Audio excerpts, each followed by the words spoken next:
자, 갈릴리 사역으로 이제 갈릴리 개관을 먼저 보겠습니다. 갈릴리는 마태복음 4장 15절에 보면은 이방의 갈릴리라고 얘기를 하고 있고요. 흑암에 앉은 백성이라고 얘기를 합니다. 사망의 땅과 그늘에 앉은 자라고 얘기를 해요.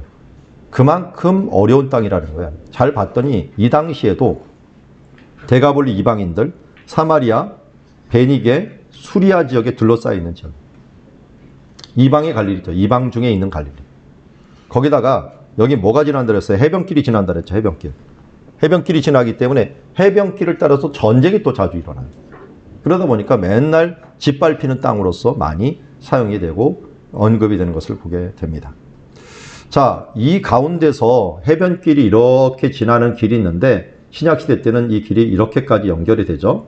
그래서 옛날에는 단까지 갔는데 이제는 가이사랴 빌립보까지 이르는 부류입니다. 그래서 이 길이 발전을 했는데 이쪽 지역을 이름이 4가지 이름으로 불러요. 갈릴리에 있다 그래서 갈릴리 바다, 긴네렛이라고는 이 모양이 하프 모양입니다. 하프 모양. 하프 바다라는 게 바로 키노르는데 그것을 따라서 킨네렛 바다라고 이름을 부르고요. 이게 신약시대 때는 게네사렛 호수라고 이름을 붙였습니다. 이거는 누가 썼겠어요? 게네사렛 호수는? 누가가 썼죠. 누가. 호수라는 이름을. 그리고 요한이 주로 많이 썼던 건 디베랴 바다예요. 왜냐하면 사람들이 알아듣기 좋게 티베리우스 황제가 이름이 나 있기 때문에 티베리아라는 도시를 여기다 만들어 놨어요. 만들어 놓고 수도를 삼았는데 그 티베리아 황제의 이름을 따라 있는 티베리아 바다다. 이렇게 표현하고 4가지 이름으로 불렀다. 그리고 주로 가버나움을 중심으로 했고요. 여기 건너편이 벳세다 지역. 요단강이 위에 요단강이 있고 아래 요단강이 있는데 이쪽으로 내려오면서 벳세다 지역이고 여기가 고기가 제일 많이 잡히는 지역이에요. 물과 물이 만나니까. 그러다 보니까 이쪽에 많은 어부들이 사는 동네가 됐다 하는 것을 알 수가 있고요. 자, 게네사렛 고라신, 거라사 지방 참고로 해주시면 좋겠습니다. 아까 말씀드린 호수인가 바다인가인데 이 사람들의 어떤 개념적인 문제였고요. 주변에 이게 노란색이 있죠. 이 노란색들은 다 현무암이라고 생각하면 돼요. 제주도돌 있죠. 제주도돌. 여기 이 빨간색이 이제 그 석회암, 흰색돌. 그래서 가버나움이 이쪽이거든요.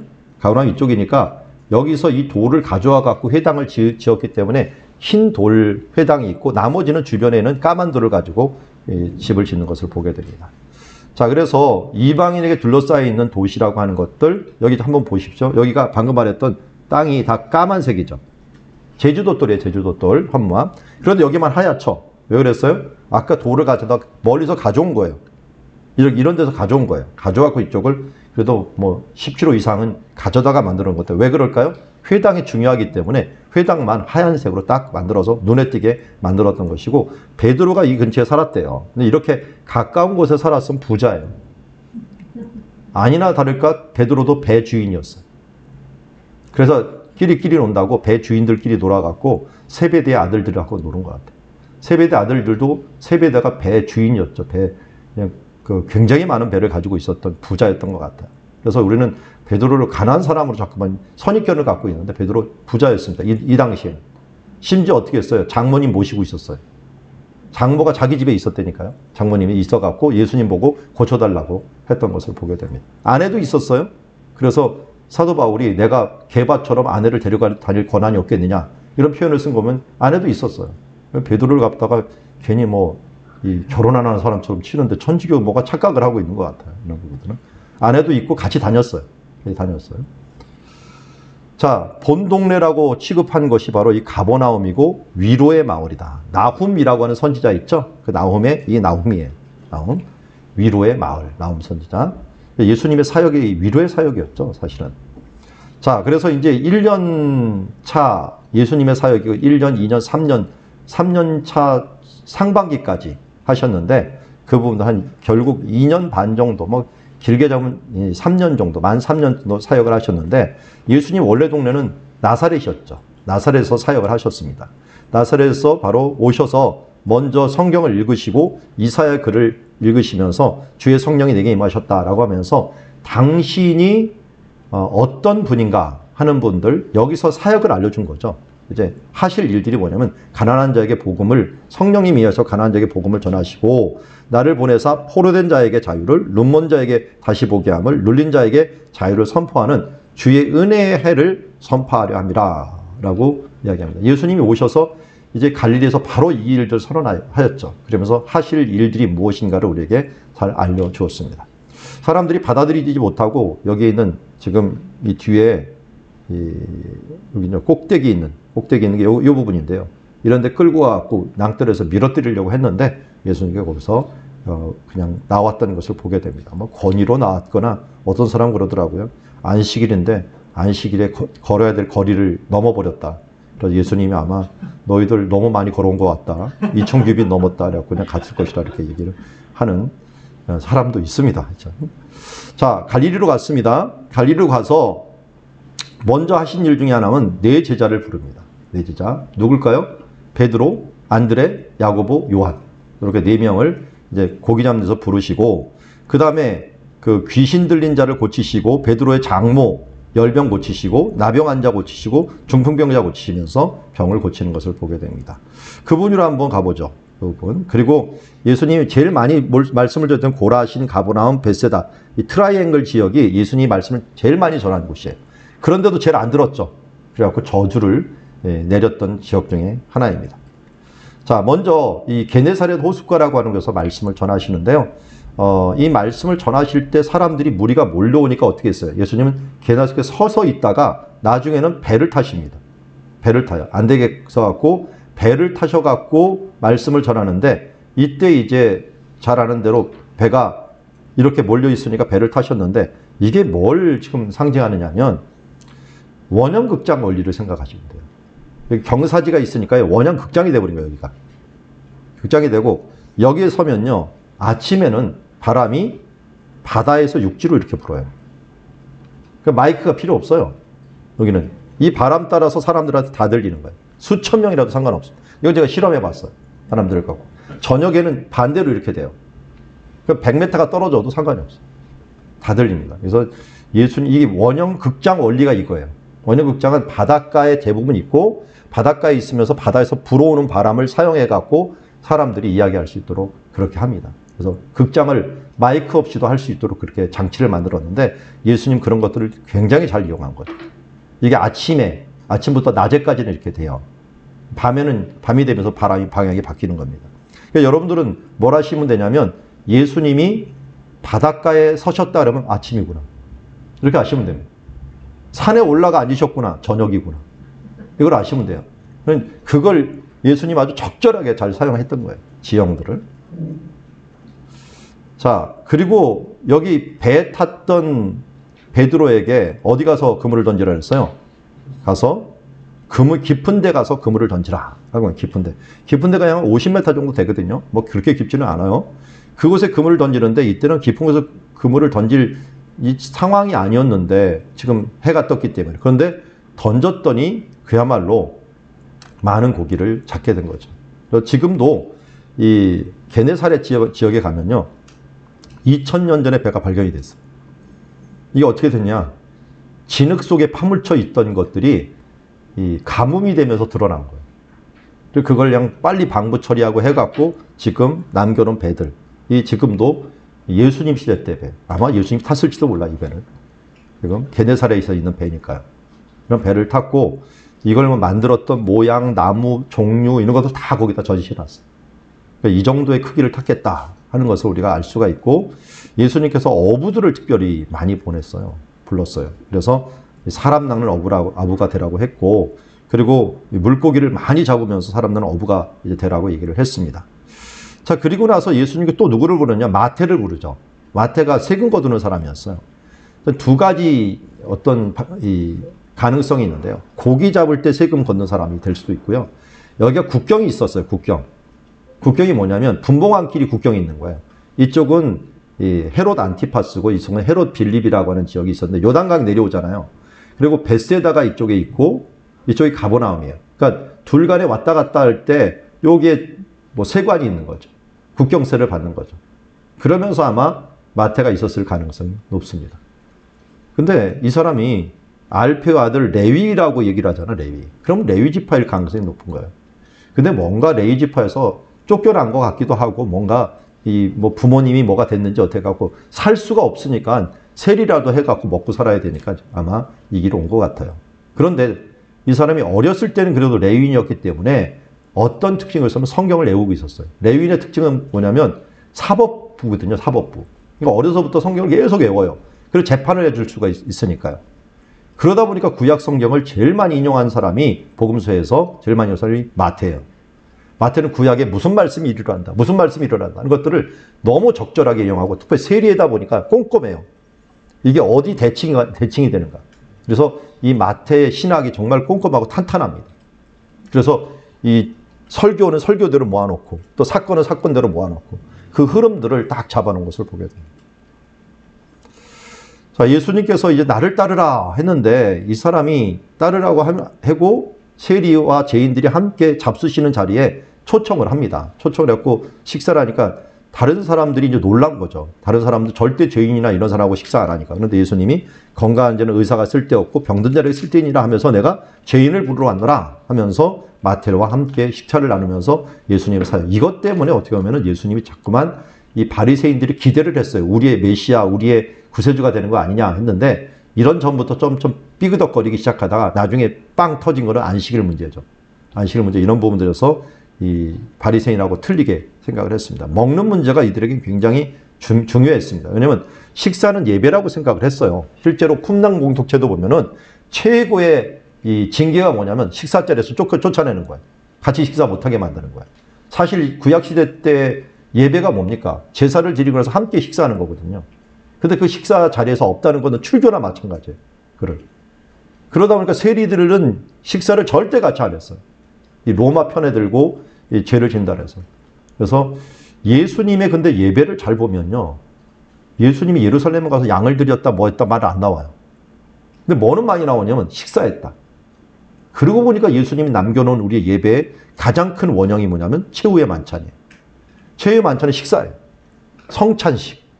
성찬식이 예배의 근본이에요. 그래서 우리가 식사 공동체가 된다는 것들은 예배 공동체가 된다는 것들을 같이 품고 있는 것을 보게 됩니다. 근데 예수님은 이렇게까지 했다는 겁니다. 여기 보면은 코셔라는 말이 나오죠. 코셔. 코셔라는 게 이제 히브리 사람들이 코셔를 지킨다라면은 음식법을 지킨다는 거예요. 뭐 이방인들하고 안 먹는 건 둘째치고 또 먹는 음식들이 따로 있죠. 뭐 비늘이 있는 것 그리고 지느러미가 있어야 되고 또 이 쪽이 갈라지고 되새김질해야 되고 이런 음식들만 먹는 건데 이런 자리에서 마태와 식사하는 건 어떻게 보면 획기적인 부분이었다. 음식법을 너무 챙기는 사람들이.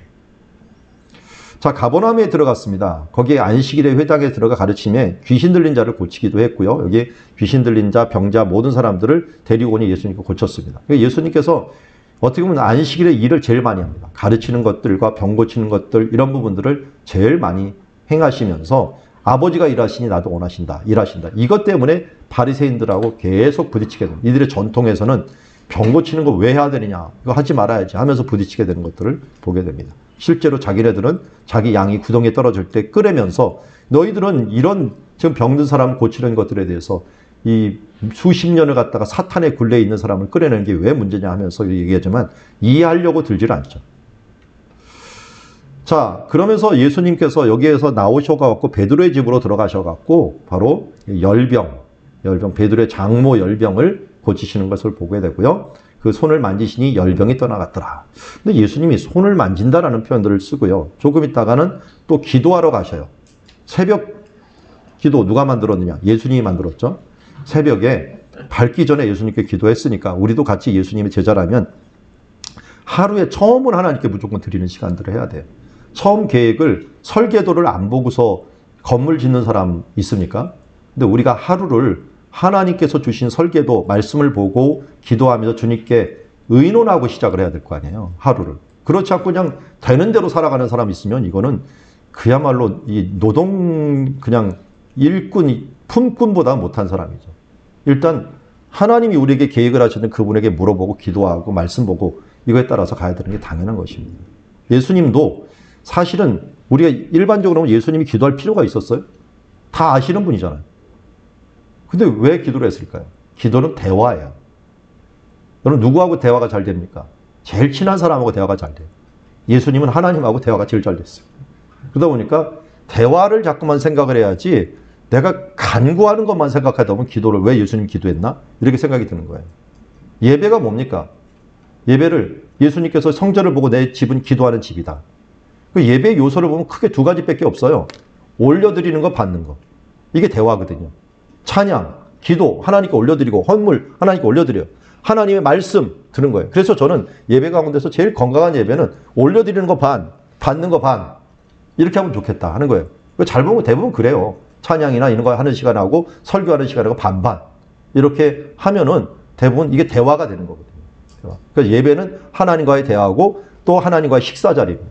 교제하는 자리. 자, 그러니까 바다 이름 4개 나온다고 했고요. 여기 있는 도시가 이제 가버나움하고 베세다가 중심 도시이고 게네사렛, 고라신, 또 거라사 지방이 있는데 막달라 있고 디베라 지역이 있습니다. 자, 이 지역에서 예수님께서 복음을 전하셨고, 이제 예수님께서 병자 고칠 때 제일 좀 눈에 띄는 것 중에 하나는 나병 환자 고치는 거예요. 나병 환자가 옆에서 불쌍히 여기서 손을 내밀어 그에게 대셨다는데 한 나병 환자가 왔어요. 자, 여기 마을이 있는데요. 나병 환자는 어디에 오면 안 돼요? 여기 오면 안 돼. 이 밖에 있어야 돼요. 안에 못 들어와요. 못 들어오는데 이 밖에서 만나신 거예요. 그러니까. 그런데 예수님께서 지금 그를 만납니다. 이 그림 잘 그린 것 같아요. 사람들 저 멀리 있어요. 예수님은 근데 다가와서 만져버려요. 이거는 구약 성경에 있어서도 잘못된 일이에요. 나병 환자 만지지 말라 그랬거든요. 구약 성경에도. 근데 예수님이 왜 만졌죠? 구약과 신약의 큰 차이점은 뭐냐면 구약은 거룩이에요. 거룩을 지키기 위해서 구별된 삶들을 자꾸만 구별을 해요. 막. 구별을 하는데 신약에서는 이게 증인이에요. 증인. 증인되라고 하잖아요. 왜 그러냐면 거룩을 예수 그리스도의 그 거룩이 생명력이 임하면은 예수님이 오시기 전에는 내가 다른 것을 대면은 내가 더러워졌는데 예수님이 오셔서는 어떻게 성령님이 우리를 거룩하게 할 뿐만 아니라 다른 사람까지도 거룩하게 할 수가 있는 거예요. 그러니까 그저 구약에는 굉장히 거룩이라는 것, 이 폐쇄적인 부분들을 취했다면 그래서 구약 성경에는 전도라는 게 없어요. 전도하라는 말도 별로 없고. 근데 신약 성경에는 예수 그리스도가 우리 가운데 오므로 말미암아 예수님이 만지는 사람이 생명을 얻는 거예요.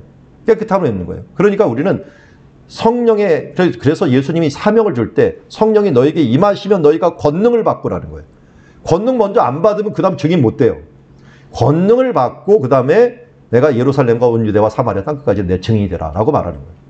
그러니까 우리에게는 생명력이 있는 거죠. 예수님께서 그래서 이 마가다락방에서 제일 오랫동안 말하는 게 성령님이에요.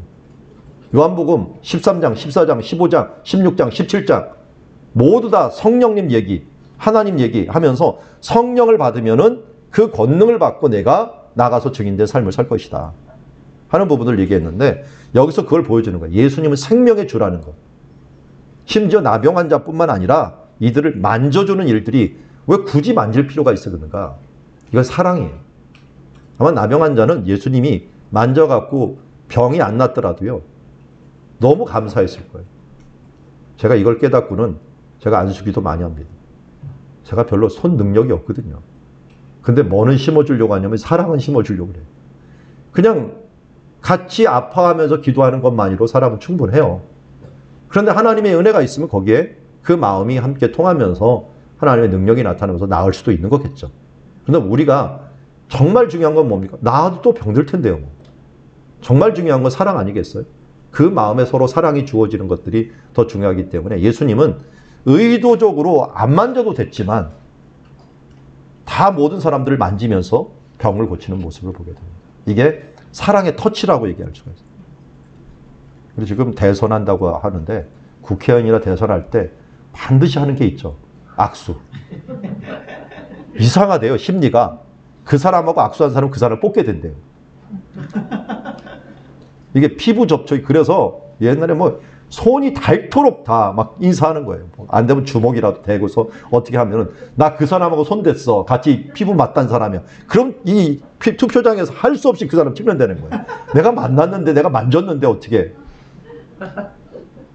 예수님이 그렇게 손을 대신 이유는 그 사랑의 표현이 아마 돼 있다 하는 거죠. 근데 예수님이 병 고치고 나서 꼭 하신 말이 있어요. 엄히 경계하면서 삼가 아무에게도 말하지 말라. 우리 같으면 널리 알렸으면 좋겠는데 말하지 말라는 거예요. 그게 왜 그런가 봤더니 어떨 때는 또 전화래요. 군대 귀신 들린 자는 나중에 전하라고 하고요. 또 이 사람들은 전하지 말래요. 뭐 여러 가지 이유 있겠지만 저는 지리적인 데서 그걸 찾아요. 여기 집이요. 통으로 된 집이에요. 통으로 된 집. 여기 지금 안 나오나요? 여기 제대로 안 나오는데 이 집을 잘 보면은 하나가 한 가옥이요. 통으로 져 있어요. 한 가문이 사는 거예요. 가문이 살면요. 입구가 하나예요.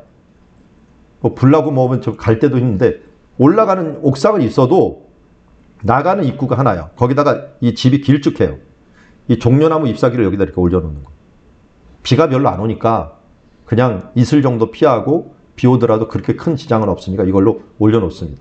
그럼 이 밑에 사람이 있으면 종려나무 잎사귀 같은 거에다 돌 올려놨겠죠. 이걸 뭐 기와장이라고도 얘기할 수도 있고 올려놨는데 이걸 뜯어내고 이걸 뜯으면은 이 밑에 있는 사람은 어떻게 될까요? 완전히 먼지 다 뒤집어 쓰는 거예요. 근데 예수님 나갈 수도 없어요, 여기서. 왜? 이 앞에 병자들이 난리를 치는 거예요. 난리를 치는 거예요. 그래서 어떤 사람이 그러는 거 보는데 이렇게 됐을 거예요, 분명히. 예수님 화장실도 못 갔을 거예요. 왜 이렇게 했을까요? 집에 들어가면은 누가 찾아왔을까요? 복음 들려고 하는 사람이 아니라 병 고치려고 하는 사람. 생각해 보세요. 예수님이 모든 병을 고친다. 여러분 이러면 안 가겠어요? 누가 옆에 식구가 있으면 안 데리고 가겠어요? 얼마큼 데리고 갈까요? 공짜래요, 그것도. 공짜라면 양잿물도 마신다 그러는데 이거 예수님이 공짜로 모든 병을 고쳐주신다 그러면 지금 뭐 비행기 타고 어딜 타고 지구 반대편이라도 갈 거예요. 불치병 걸린 사람들 특별히 더 그러겠죠. 그런 사람들이 몰려드는 거예요. 그러니까 이걸 말을 해주면 사람들이 어떻게 해요? 복음 들이러 오려는 게 아니라 병 고치려고 오는 거예요. 육신의 병 고치려는 거예요. 그러니까 다 밀려오는 사람들은 어떻게 감당을 해요? 그러니까 말을 좀 하지 마라. 그런 말을. 하지 말라고. 예수님 불쌍해서 고쳐주긴 했지만 말하지 말라는 거예요. 왜? 예수님이 오신 이유는 복음 접하러 왔으니까요. 정말 영생을 얻는 생명의 복음이 중요한데 사람은 육신이 더 중요하다 보니까 이런 집에 있으면 난리가 나는 거예요. 그 중에서도 이 위로 올라가고 지붕 뚫고서 내린 사람, 이 사람 참 대단한 사람들이에요. 예수님이 이 밑에서 한심했을 거예요. 나가지도 못하고 들어오지도 못하고 먼지 다 뒤집어 쓰고 지금 이 주변에 있는 사람도 뭐라고 손가락질했겠지. 순서 좀 기다리지. 그 위에서 그걸 뚫고 나를 내려 하는데 예수님 이상하죠. 근데 뭘 얘기합니까? 여기에서 이 뜯고 내릴 때 그들의 믿음을 보고 이르시되 작은 자여 내 사함을 봐하네. 그러니까 중풍병자의 믿음만 본 게 아니에요. 그들의 믿음을 봤다니까요. 그러니까 예수님은 참 희한하셔요. 이 보면은 믿음 보고 하기 때문에 약간 극성 맞은 사람들하고 같이 일하시길 좋아하시는 것 같아요.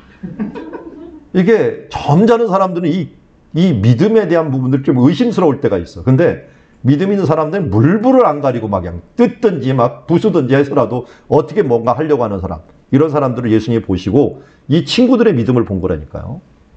이거하고 똑같은 게 뭔지 아세요? 노뱀 사건이에요. 노뱀이 이렇게 있는데 노뱀 발견된 거면 12cm밖에 안 돼요. 나무도 그때 나무 별로 없었으니까 조그만 거예요.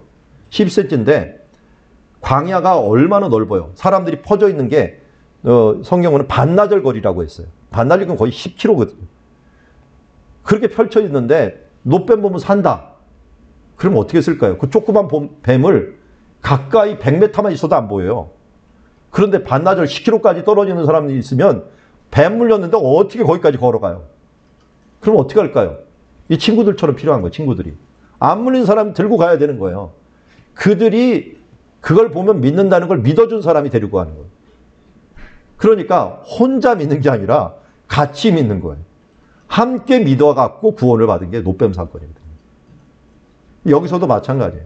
친구들이 예수님이 고쳐진다는 걸 믿은 거예요. 그러니까 적어도 한 5사람이 믿은 거죠. 병자하고 4명이 들고 왔다면 5사람이 믿고 가갖고 이 사람을 살린 거나 마찬가지예요. 그래서 혼자 할 수 없어요. 예수님이 주신 가장 큰 유산은 공동체입니다. 공동체가 하나 주신 유산이거든요. 그래서 노뱀 사건이나 이런 사건에 다 비슷한 것들을 보게 됩니다. 자, 이게 이제 예수님의 1년차 사역이라고 할 수가 있고요. 2년차 사역에는 이제 예수님께서 안식일 논쟁부터 시작해갖고 이 갈릴리에서 있었던 사역을 보게 되는데 그 부분들 한번 봅시다. 예수님이 예루살렘에 갔었어요. 이때 한번 갔는데 38년 된 병자를 베데스다 연못에서 고치고 나서 이때도 안식일에 고칩니다.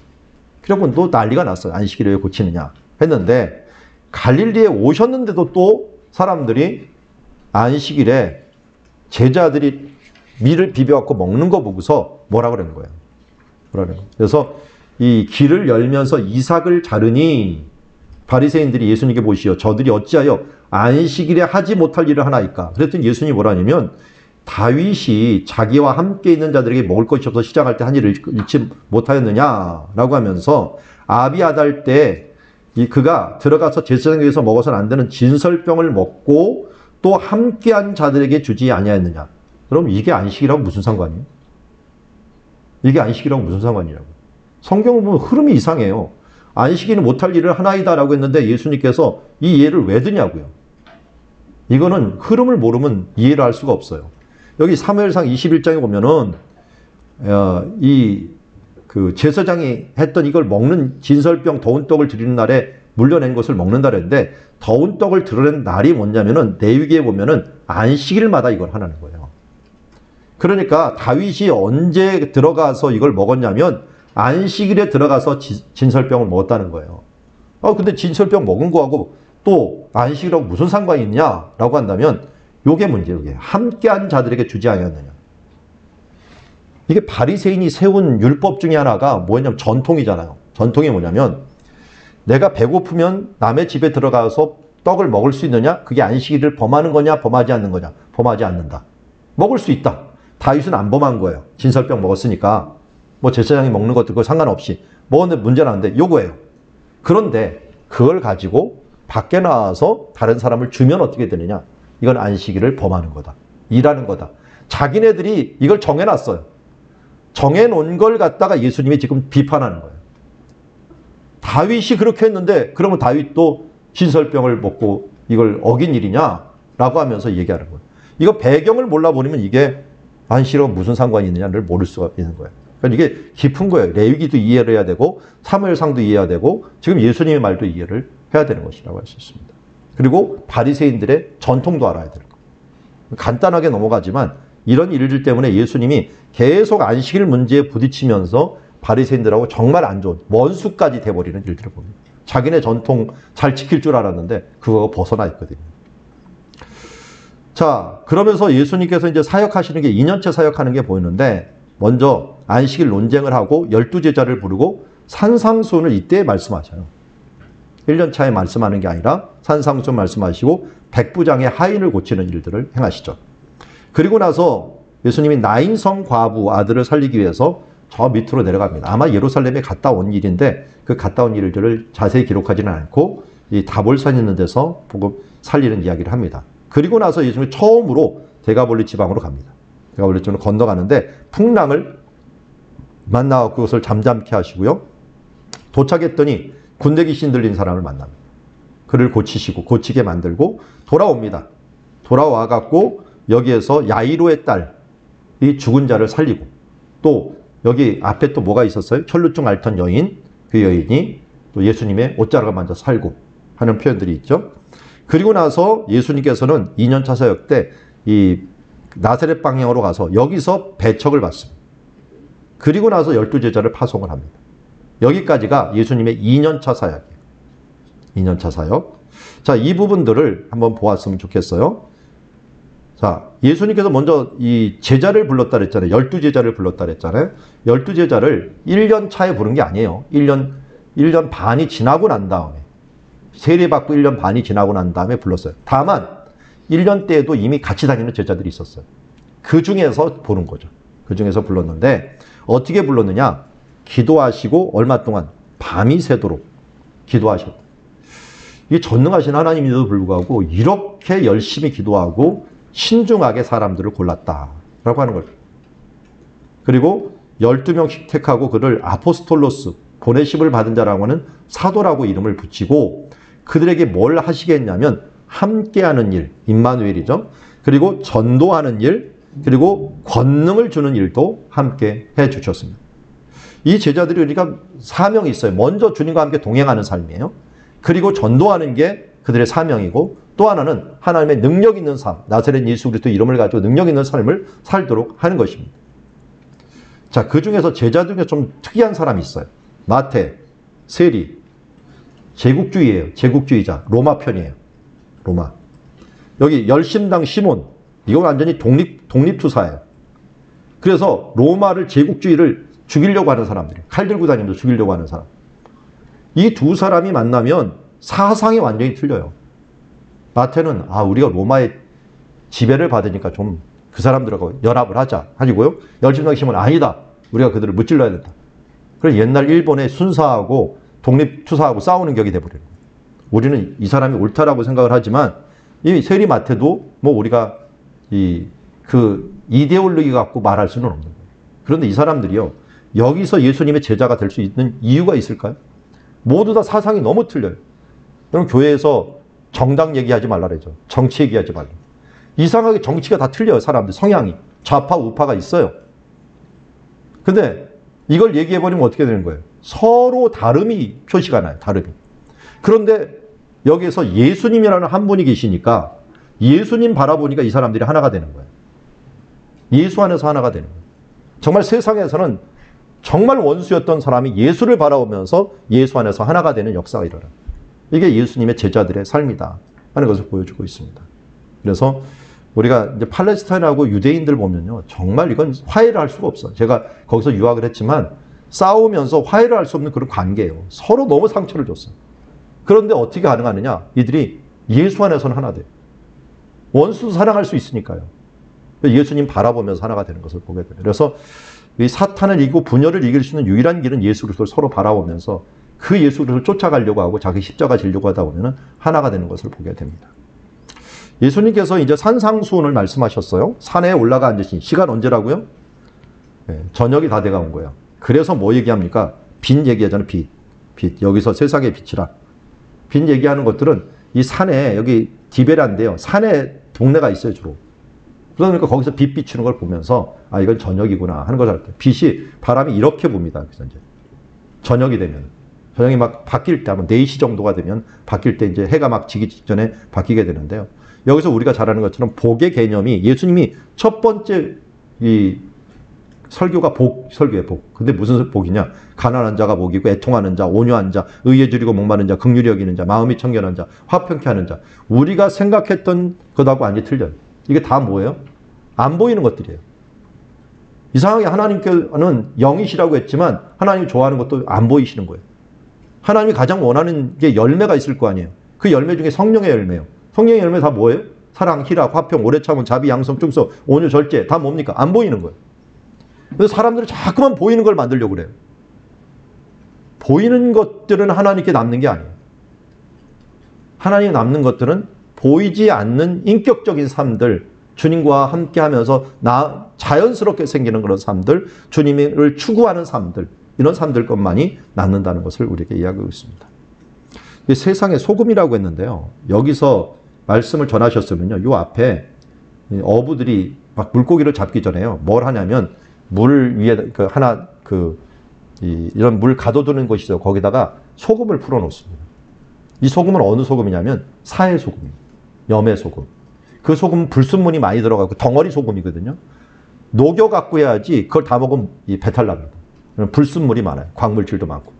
그래서 어떻게 쓰냐면 이걸 녹여 갖고 나머지 남는 그 소금이 있는데, 이거는 소금이 아니에요. 모양만 소금이지 가짜 소금이에요. 이거는 광물질이에요. 이건 버려버리고 녹는 소금만 쓰는 거예요. 그래서 소금이 맛을 잃을 수는 없죠. 어떻게 맛이 잃는 소금이 없어요. 소금이 원래 짠데. 근데 이 염의 소금에 가짜 소금이 섞여 있기 때문에 그 소금이 맛을 잃은 소금이라고 얘기한 거죠. 그걸 버린다는 거예요. 그런 것들을 예수님께서 보니까 이 갈릴리 사람은 너무 잘 이해가 되는 거예요. 고기 많이 잡으니까 이 맛을 잃은 소금이라고 하는 표현들을 알 수가 있는 거죠. 들에 핀 백합화를 보라라고 했는데, 백합화도 오해하면 안 돼요. 우리나라 백합화 하얀색이죠. 여기는 아네모네 꽃, 이런 들양귀비라고 하는 꽃이 있는데 그 꽃이라고 생각하시면 돼요. 그래서 지금도 들양귀비 꽃이 굉장히 많습니다. 굉장히 많은데 정말 아름다워요, 꽃이. 그래서 뭐 개양귀비, 뭐 들양귀비 이렇게 붙이는데 아네모네라고 부르는 꽃이라고 보면 됩니다. 이 모양은 비슷하니까요. 하나님께서 이 백합화를 솔로몬의 영광으로도 이 꽃 하나만 갖지 못하였다. 하나님이 입히시면 대단하다는 거죠. 그리고 너희는 먼저 그의 나라와 의를 구하라. 그러면 이 모든 것을 너희에게 주라. 하나님 먼저. 주기도문도 마찬가지죠. 먼저 주의 나라를 구하고 그 다음 우리의 필요한 것을 구하는 것처럼 순서 바꾸지 마라. 그리고 내일 일은 내일 염려하라 하면서 예수님께서 말씀을 해 주셨습니다. 그래서 예수님의 설교는 보이는 것 가지고 적용을 굉장히 잘하셨다 하는 것을 알 수가 있습니다. 자, 그리고 이제 산상수 말씀을 다 끝내고 옵니다. 그래서 마지막 말씀이 뭐예요? 반석 위에 지은 집이죠. 반석 위에 지은 집이라고 하면 바로 예수님의 말씀을 듣고 잘 지키는 자들. 반석 위에 집을 지을 수밖에 없는 게 여기는 그 부분까지 안 보여드렸는데 이 물이 우기가 있잖아요. 우기가 아닐 때는 정말 좋게 보이는 이 모래밭 같은 데가요. 한 10개월은 물이 하나도 안 흘려요. 그러니까 너무 좋아하고 집을 지어놓는다? 그러면 우기 때 끝내버립니다. 이게 계절천이기 때문에 비가 한번 흘려놓으면 싹 쓸어가 버립니다. 그래서 아무리 좋다 그러더라도 언덕 위에다 집을 져야 돼요.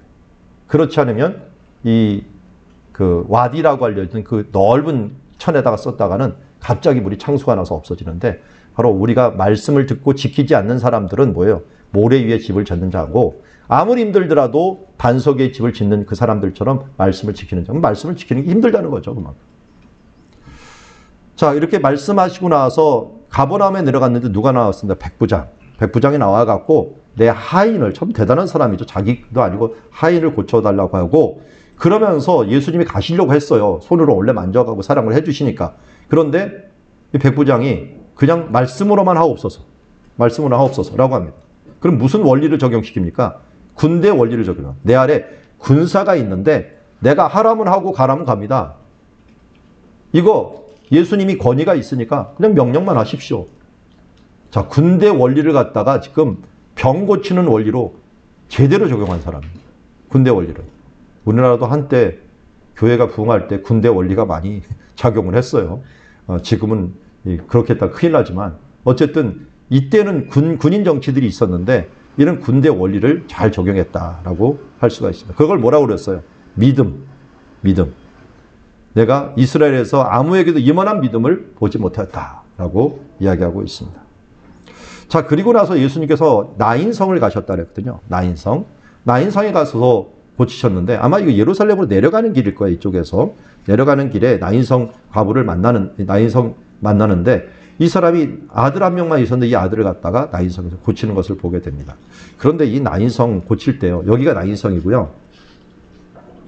여기가 모래산이라고 하는 산이 있는데 모래산 건너편이 수넴이에요. 여기가 있는데 여기 나인성이고 이쪽이 옛날에 이쪽이 아니군요. 모래산이 요 건너편. 이쪽 건너편에 여기가 원래는 수넴성이었던 거예요. 수넴성이면 여러분 아시나요? 수넴성 과부의 아들을 아시나요? 엘리사가 이쪽을 왔다 갔다 많이 했어요. 이쪽으로 해갖고 왔다 갔다 할 때 보니까 수넴 여인이 대접을 잘해준 거예요. 그랬더니 필요한 게 뭐냐 그랬더니 말을 안 해갖고 옆에 있는 게하시가 얘기를 해갖고 이 아들이 없습니다. 아들 낳을 것이다. 아들 낳았어요, 진짜. 그리고 한 14살까지 큰 것 같아요.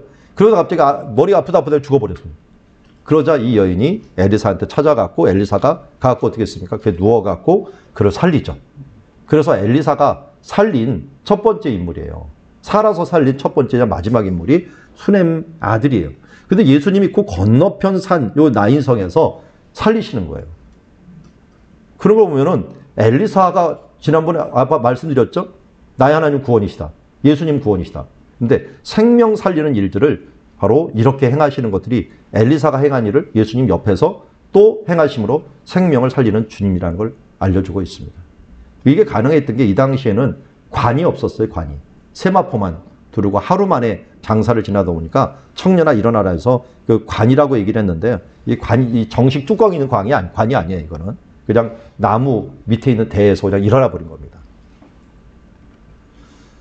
자, 그리고 예수님께서 이 시대에 또 이 비유 말씀을 많이 하셨어요. 마태복음 13장은 비유장이라고 하죠. 비유를 많이 했는데 씨 뿌리는 비유 많이 얘기하죠.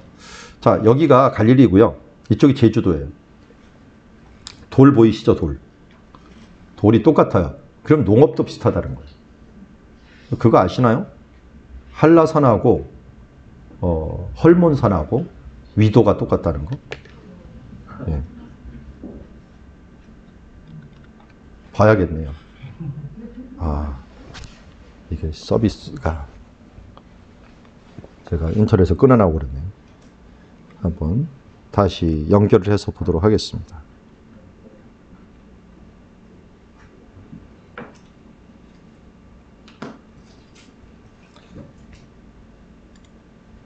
자, 여기 보면은 가까이 가볼게요. 헬몬산이 있는 데가 여기 있죠? 이제 잘 보십시오. 북위 몇 도인가 한번 보세요. 북위 33.7 이 정도 했죠? 헬몬산이 있는 데가 이쪽이니까 정확히 어느 쪽인가요? 이쪽이 되네요. 북위 33.2 정도 됩니다. 여기. 자, 우리나라로 한번 가볼게요.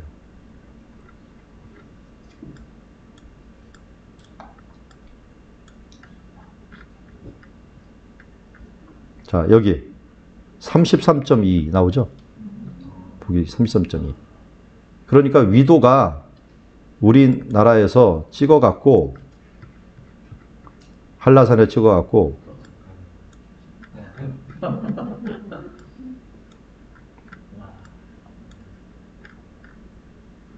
헬몬산이 이쪽이거든요. 여기까지 찍습니다. 거리가 8,146km죠. 킬로미터. 이렇게 되고요. 위도가 똑같아요. 그러니까 여기하고 이쪽하고 거의 비슷합니다. 이 정도까지 내려가겠네요. 그런 거 보면은 여기에 있는 기후나 물론 뭐 지중해 기후 때문에 좀 틀린 건 있어요. 기후나 이쪽에 또 돌까지도 똑같은 거예요. 돌까지도 이게 똑같으니까 뭐 여러분 체험을 해보려면은 제주도 가시면 가보나움 체험을 할 수가 있고요. 그래서 제주도에 성서식물관이 있는 거 아시죠? 식물원 있는 거기 있는 목사님이 제가 유학할 때 자주 오셨어요. 그때는 장로님이셨는데 와갖고 식물 막 하고 여미지 식물원에 있었던 분인데 거기 있는 식물원에 가서 식물 사가고 하면서 만들었는데 잘 만드셨더라고요. 지금 식물들이 굉장히 많은데 이스라엘하고 제주도하고는 굉장히 비슷하다 하는 것들을 우리가 좀 알 수가 있습니다. 자, 그런데 농업을 생각하면 돼요. 씨 뿌리는 비유 보면은 씨 뿌릴 때 씨는 말씀이라고 생각하면 되고 이 밭은 마음이라고 생각하면 되죠. 그래서 마음의 네 가지 마음을 얘기한 거죠.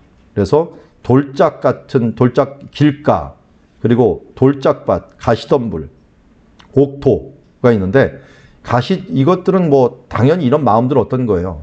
그야말로 반짝 들었다가 시들어버리는 믿음, 뭐 근심 걱정 있는 믿음, 이런 믿음들이 있는데 정말 잘 준비된 마음이 되면 어떻게 되는 거예요? 30배, 60배, 100배의 열매를 맺는 거예요. 제가 이제 공부를 할 때 어떤 선생님이 이거 얘기해 주느라고 보리를 뽑아왔더라고요. 보리를 왕창 뽑아왔어요. 뽑아와갖고 뿌리를 보여주는 거예요. 뿌리를 보여주면서 이 보리에 여기 보리가 하나 있었던 거 뿌리가 하나가 나오는 게 있고요. 한 이삭에서 2개가 나온 게 있어요. 줄기가. 어떤 것도 하나에서 4개가 나온 것까지 있어요. 그리고 땅이 좋으면은 똑같은 씨앗이라도 양분이 충분하니까 이게 줄기가 4개까지 쭉 흘러나오는 경우가 있는 거예요. 그러면 하나가 나오면 30배예요. 2개가 있으면 60배가 되는 거고요. 그리고 이쪽 3개가 있으면 90배가 되는 거고 4개가 오면 120배가 되는 거예요. 그러니까 어떤 땅이냐가 더 중요한 거예요. 어떤 땅이냐가. 그런 말씀을 제가 지금 여기 전하지만 말씀 받는 마음에 따라서 사람들의 열매가 틀려지는 거예요. 제 책임도 있어요. 물론 좋은 씨를 뿌리는 게 좋겠죠. 근데 더 큰 책임 중에 하나는 받는 사람의 책임들이 크다는 거예요. 그래서 우리가 예배 드릴 때 2가지 다 기도해야 돼요. 좋은 말씀 주시옵소서 기도도 하는 것도 중요하지만 좋은 밭을 주시옵소서 기도하는 거예요. 정말 좋은 밭이면요. 목사님이 기침만 해도 은혜 받아요. 이게 어떤 마음을 품고 있느냐가 중요하더라고요. 그래서 마음밭을 위해서 정말 기도를 해야 됩니다. 자, 겨자씨 비유도 마찬가지예요. 지금 이제 겨자씨를 봤는데 이게 유채꽃하고 똑같죠. 겨자초입니다. 유채꽃하고 크기도 비슷해요. 유채꽃. 근데 이 제주도하고 똑같다니까요. 이 부분이 유채꽃하고 똑같은 겨자씨고요. 이게 좁쌀 배추 씨앗하고 똑같이 씨앗이 그만합니다. 손바닥에 지금 조그만 여기 나온 것들 이만큼 됩니다.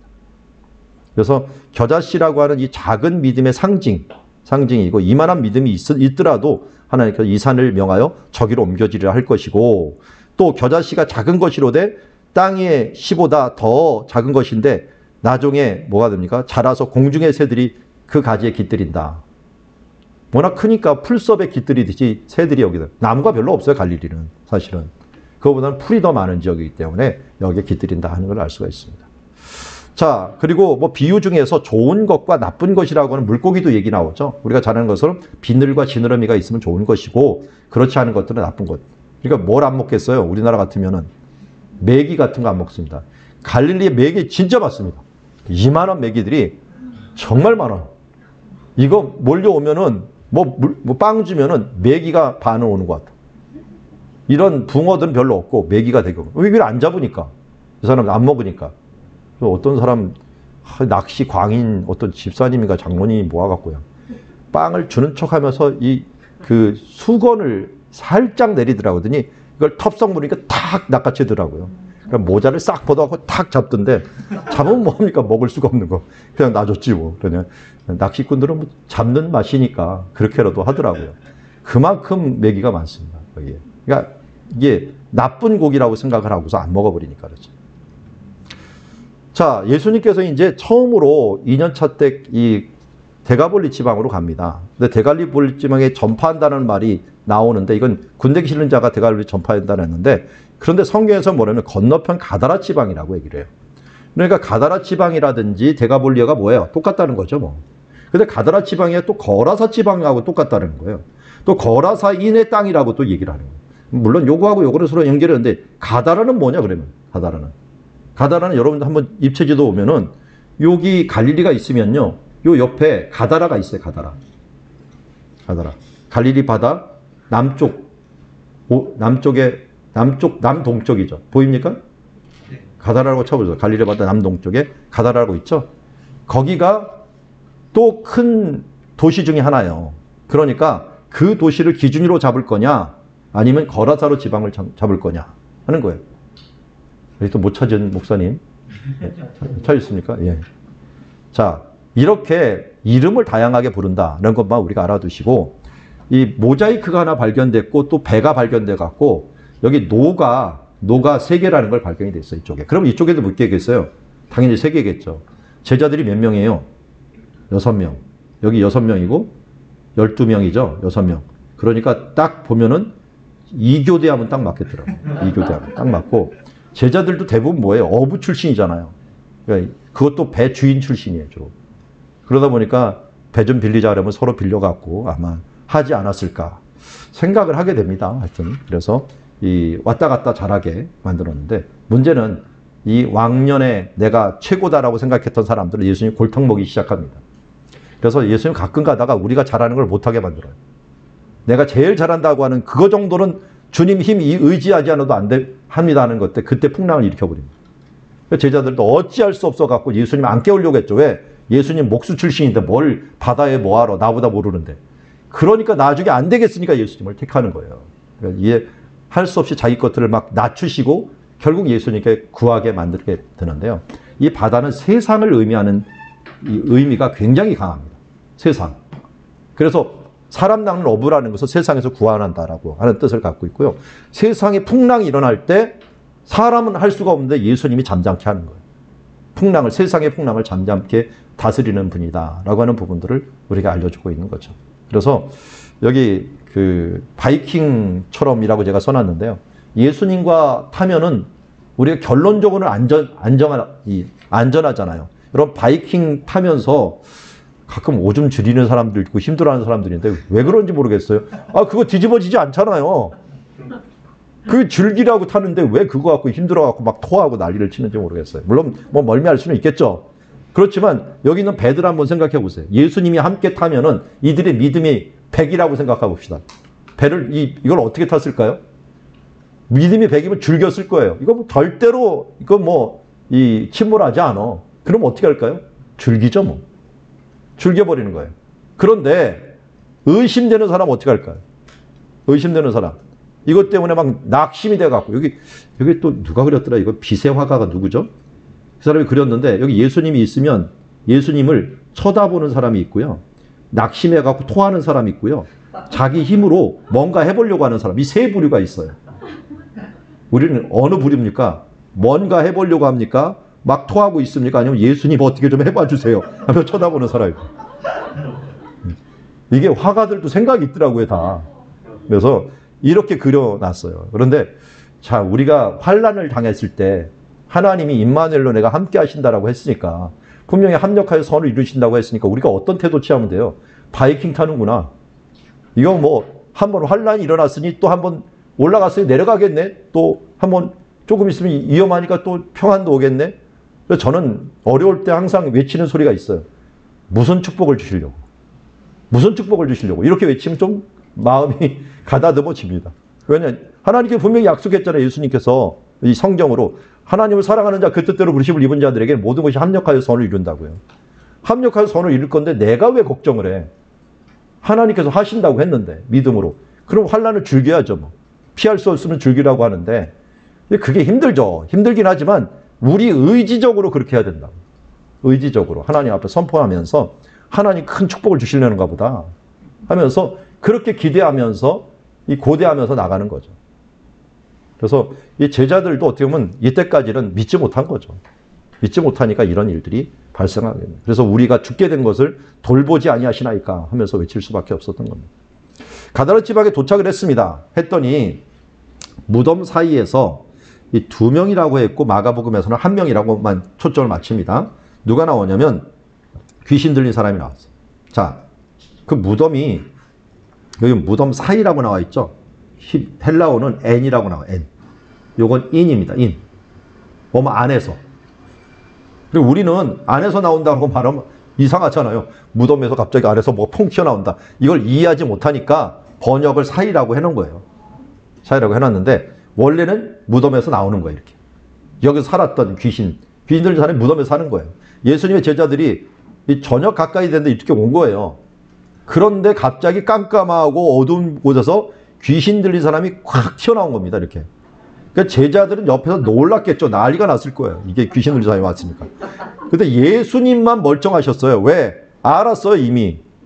그를 보고 차라리 귀신 보고 너 빨리 나가라라고 명령을 해버려 갖고 알았던 거예요. 그래서 이 사람이 얼마나 몹시 싸나와서 누구도 지나갈 수 없게 됐다. 뭐 쇠사슬까지 해놨는데 그것을 끊을 정도로 힘이 있는 사람이었으니까요. 그때 예수님께서 나가라고 했더니 귀신이 그럼 우리를 그냥 무적행에 넣지 마시고 저기 돼지떼에게로 좀 들어가게 하소서라고 했더니 귀신이 나와서 돼지떼에게로 들어갑니다. 저기 돼지떼 보이죠? 저 희끄무리한 곳에 돼지떼 있습니다. 자, 돼지떼가 갑자기 귀신이 들어가니까 어떻게 됩니까? 양 내리 달아갖고 갑니다. 제가 신학하기 전에 농장을 했어요. 돼지 농장. 땜질도 하고 제가 다 했습니다. 뭐 미장도 하고 해갖고 다 해갖고 난 이 농촌에 살리라 했는데 하나님께서 나를 거저 두지 마시고 돼지 키우지 말고 사람 키워라 해갖고 제가 지금 여기까지 왔는데 이 돼지의 습성을 알아요. 그래서 돼지 습성 중에 절대적인 특성이 아니면 위에서 밑으로 안 내려옵니다. 요 다리가 밑에가 짧아갖고요. 내려와도 반드시 이렇게 내려옵니다. 지그작으로. 이렇게 내려오는 일은 없어요. 근데 이 돼지들이 왜 내리달았을까요? 미쳤기 때문에. 귀신이 들어가니까 돼지도 미치더라고요. 미치면 못할 일이 없잖아요. 그런데 성령 충만한 사람이 뭘 못하겠어요? 그러면 귀신 들어가도 물불안 가리는데 성령이 함께하면 어떻게 하겠어요? 이런 거 아무것도 아니죠. 이 돼지들이 근데 왜 이렇게 많아요? 유대인들 돼지 안 키우거든요. 여기가 유대인 땅이 아니라는 거예요. 데가볼리 지방이라는 거예요. 이방인 지역이라는 거예요. 이 돼지가 주로 뭐 하는 거냐면 이방인 신전들의 제물로 드려주는 거예요. 그러니까 제물을 예수님께서 다 멸하셔버린 거예요. 한마디로. 그 제물이 없어져 다 이 바다 위에 지금 그걸 생각하면 2천마리 돼지가 갈릴리 바다에 둥둥 떠 있다. 한번 생각을 해보세요. 이게 어떻게 되겠나. 둥둥둥 떠 있는 거야. 자연 보호에 전 별로 안 하신 것 같다. 자연 보호를. 돼지가 둥둥 떠다니는 거 보면. 바다에 몰사해 버렸습니다. 몰사해서. 그리고서 오게 되는데 이때요. 여기 제가 다 쓰질 않았지만 이 동네 사람들이 와갖고 예수님 보고 좀 정말 오지 마십시오. 부탁을 해요. 왜 그랬을까요? 우리 동네 들어가면은 귀신 들린 사람이 또 있어. 그 사람 고치려고 돼지 또 죽여. 그럼 우리 돼지 남아나지도 않을 것 같아. 병자 안 고쳐도 좋으니까 제발 오지 마세요. 하면서 부탁을 하는 것 같아요. 이게 사람들은 뭐가 중요해요, 지금? 네, 돼지가 더 중요한 거예요. 그래서 물질 때문에 사람 죽이는 이유들이 바로 이런 일들이, 이 사람들은 병 고치는 것보다, 한 사람의 생명 얻는 것보다 한 사람 고치느라고 2,000마리 희생된 거, 이거 너무 많다라는 거예요. 천하보다 귀한 생명으로 여기지 못하고. 그러다 보니까 예수님이 여기서 거절을 당했어요. 대가볼리 들어가는 거절을 당하고, 그래서 다시 대가볼리 있는 쪽에서 타고서 배를 타고 맞은편, 원래 왔던 곳이 가버나움이니까 가버나움으로 오셨습니다. 오셔갖고 오니까 누가 기다리고 있었는 거예요? 먼저 야이로가 기다려갖고 딸 위급하니까 빨리 와달라 그랬는데, 가는 길에 어떤 여인, 누가 혈루증 앓던 여인이 바로 옷에만 대어도 손을 가더라. 그 옷이 어디냐? 예수님이 제일 많이 나와 있는 옷이 바로 옷술이에요. 옷술. 이 옷술은 뭘 상징하냐면 민수기 15장에 보면은 하나님의 말씀을 상징해요. 그래서 여기가 여기 이 옷술이 613이라고는 숫자를 나타내요. 상징적으로. 찌릿이라고 부르는데, 찌릿에다가 요게 뭐 5매듭 8개의 줄 해갖고 613을 맞춰요. 이게 613이 뭐냐면 율법 개수예요. 율법. 모세오경을 다 세봤더니 지키라는 율법이 613개예요. 613개는 이 율법을 이 여인이 붙잡은 거나 마찬가지예요. 그러니까 한마디로 다른 사람들은 먼저 예수님이 알았는데, 능력이 나온 걸 알았는데, 이 여인은 예수님의 옷술을 붙잡는다는 것은 어떻게 보면 예수님의 말씀을 붙잡는 것과 같은 의미를 가지고 있어요. 말씀을 믿음으로 붙잡으니까 어떻게 돼요? 그러니까 이 믿음으로 낳게 되는 것이라고 볼 수 있습니다. 그래서 이 12회 동안, 여기 12회라는 말을 꼭 기억해야 돼요. 혈루증이 앓던 여자가 모두 낫는 결과를 가져왔고, 또 여기 제가 또 나왔네요. 이 민수기 15장 아까 말씀드렸죠. 모든 계명을 준행하기 위해서 옷술을 만들라라고 하는 것을 말씀을 드렸고, 또 이 여자애도 몇이에요? 12해 되는. 그러니까 12해 동안 죽어갔던 사람, 12해 동안 살아오는 사람 모두 다 주님께서 다 고치시는 거예요. 죽었던 소녀까지도 고치고 또 죽어가는 사람도 고치고, 그래서 고칩니다. 이 소녀라는 게 탈리타죠. 탈리타 쿰, 소녀야 일어나라 하면서 이번에도 또 손을 잡았어요. 사랑의 손을 잡아갖고 또 일으키셨다 하는 것을, 어떻게 보면 죽은 시체잖아요. 시체인데도 불구하고 잡아 일으키시는 것을 보게 됩니다. 가버나움에서 첫 번째 부활 사건이 일어난 거죠. 그전에는 나인성에서 첫 번째 부활, 그 다음에 가버나움에서 부활, 또 부활 하나가 뭐죠? 예루살렘에서 나사로 부활. 3번이에요. 3번. 근데 구약에서도 3번 일어납니다. 엘리야가 그 사렙다 가부 아들 1명, 엘리사가 수넴 또 이 여인 아들, 그리고 엘리사가 죽었는데 사람들이 장례 지내다 말고 엘리사 무덤에다 던져버려갖고 그 뼈에 닿으니까 벌떡 일어난 사건이 하나가 있었어요. 그게 3개가 일어납니다. 재미나게 이 위에 북부, 중부, 남부 이렇게 일어나요. 그게 짝을 이룹니다. 서로 짝을 이루면서 일어나는 걸 보게 됩니다. 자, 예수님께서 이제 2년차 마지막 사역으로 고향으로 옵니다. 고향에서 복음을 전하는데 또 거절을 받죠. 그래서 고향과 자기 집에는 존경받지 않는 일이 없느니라. 그렇다고 예수님께서 여기 나사렛을 포기하셨느냐? No. 예수님께서 보면 둘씩 보내면서 우회적으로 전도를 합니다. 우회적으로 전도를 해갖고 이 갈릴리가, 나사렛이 어떻게 보면 가장 큰 기독교 마을이 되는 결과까지 오게 되는 것을 봅니다. 내가 안 되면 또 다른 사람을 통해 갖고 그것이 이루어질 수 있도록. 가족 전도가 어려운데요. 이상하게 다른 사람 전도로 믿는 사람도 제법 많더라고요. 이제 예수님의 마지막 3년차 상반기 사역인데 6개월 사역인데 사역은 제일 많아요. 자, 그걸 한번 지도를 그리면서 볼게요. 자, 먼저 1년차에서 4제자 부르고 귀신 장모 나병 고치는 사건이 있었어요. 자, 그리고 2년차 사역에서 안식일 논쟁 12제자 부르는 것, 산상손 있고 백부장 하인 고쳤습니다. 그리고 저 멀리 나인성 과부 아들의 부활 사건이 있었고요. 그 다음에 예수님께서 풍랑을 잠잠케 하십니다. 그리고 거라사에서 군대 귀신 들린 자 고치시고 다시 오십니다. 오셔갖고 야이로의 딸을 살리시고 그 다음에 나사렛으로 가십니다. 나사렛 가셔갖고 여기에서 배척을 두 번째로 받으셨지만 12제자를 파송을 해갖고 또 이 우회적으로 전도를 하십니다. 여기까지가 2년차 전도예요. 그러니까 파란색 글씨 있는 요 네 제자 부르는 것과 포도주 사건 그리고 배척받는 사건이 다 1년차 사역이고요. 이 주황색으로 되어 있는 부분들, 이 부분들 2년차 사역입니다. 2년차 사역. 이제부터는 예수님의 마지막 3년차 사역을 함께 보도록 하겠습니다. 예수님께서 먼저 3년차 때 6월절 기간이 이제 1년의 첫 번째 기간이 6월절이에요. 그 6월절 기간에 벳세다에서 오병이어 기적을 행합니다. 사람들이 이때 예수님을 뭘로 만들려면 임금을 만들려고 하는 거예요. 야, 떡 이렇게 많이 먹었으니 임금 만드는 게 당연하다 해갖고 만들는데 예수님이 제자 먼저 보내고 물 위를 걸어가시죠.